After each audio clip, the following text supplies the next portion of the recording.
Welcome back to another edition of the Bible in 1 year with the preacher's husband. Today we're talking about Genesis chapter 7, 8, and 9. Now, where we left off, Noah had just been asked to build an ark, so he did it. So, now we're in chapter 7 and we're talking about the flood that's about to happen. And God said, here's what you're going to do. You're going to take 7 each of every clean animal. You know, we're always told in the children's stories it was 2 by 2. He took pairs of all. But that wasn't actually the case. He actually took more of clean animals than he did unclean animals. And he took 7 of some, 2 of some, 7 of others. So here we are. He took 7 each of every clean animal, male and females. 2 of each of the animals that are unclean, males and females. Also 7 each of birds of the air, male and females, to keep the species alive on the face of the earth. Now, I think back to Genesis that we talked about earlier, where people think that Adam and Eve were the only 2 humans, the only 2 people that God created, and we're all descended from Adam and Eve. But when we get to Genesis chapter 6, we find out that that's not actually true. God continued to create species and create people.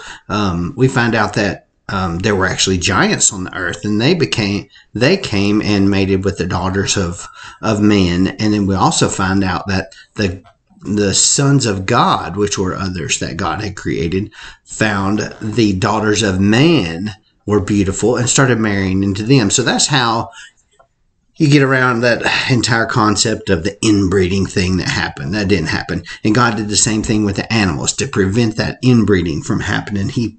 There were 7 of each, not just 2 of each, but 7 of each, male and female of each of these. Now, the unclean animals, there were only 2 of each of those, but they were unclean to begin with, so that's neither here nor there. So, this big flood, it happened when Noah was 600 years old. That's pretty old for a guy. That's a pretty old dude. So, the rain starts coming down. Actually, they all loaded up the boat, and they sat there for 7 days before the rain came down.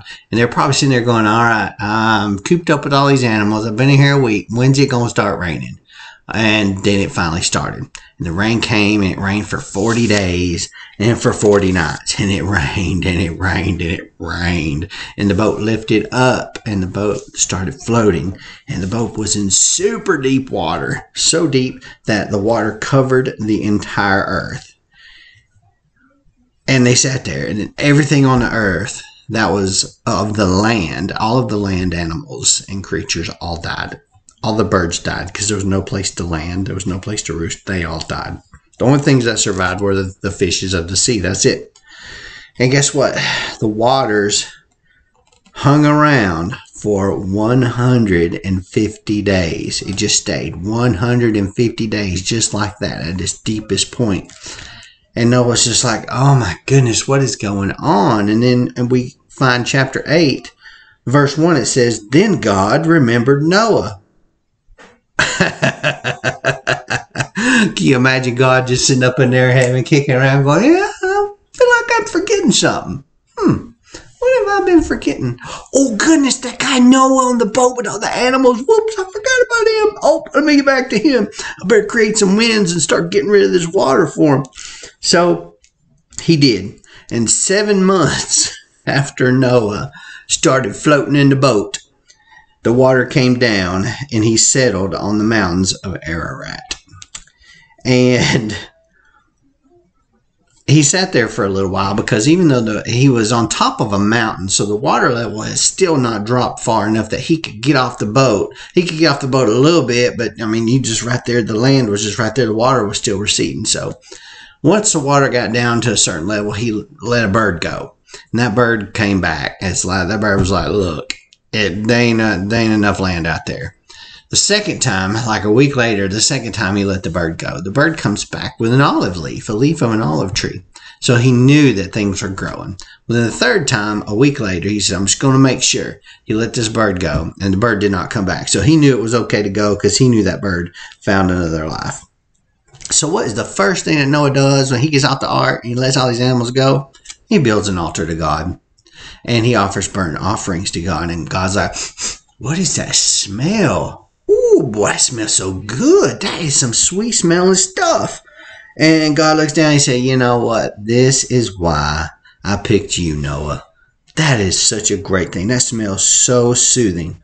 So he says, I am never going to curse the ground for man's sake again. Although the imaginations of men's hearts are evil, all the way from his youth, from the time that a man becomes a youth, their imaginations just tend to focus on evil things. But nor will I again destroy everything as I have done. In other words, I will never flood the earth again.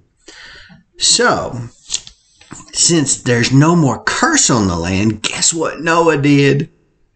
The one thing that Cain couldn't. He became a farmer. And you know what he farmed? He planted a vineyard and started growing his grapes. He did. He planted vineyards. He became a farmer. And then he started making wine. And he got drunk. He did. He got drunk. And then there were some issues that happened because of that. And of course, we're going to see later on the reason why God says, don't become a drunkard. You know, it's okay to drink wine. Just don't be a drunkard. All right. And Noah lived to be 950 years old when he died. Now, tomorrow we're going to do Genesis chapter 10 and 11. We're going to finish up with Noah and the Tower of Babel. And we're also going to do Job chapters 1 through 5. And those chapters are super short. That's why there's going to be 5 chapters of those. So remember, tomorrow, Job chapters 1 through 5 and Genesis 10 and 11. Those are our readings for tomorrow. Now, if something has struck you that I didn't mention here or something I did mention, comment in the comment section, something that stuck out to you, something that you just think was pretty cool. And we'll comment about it. We'll talk about it in the comment section.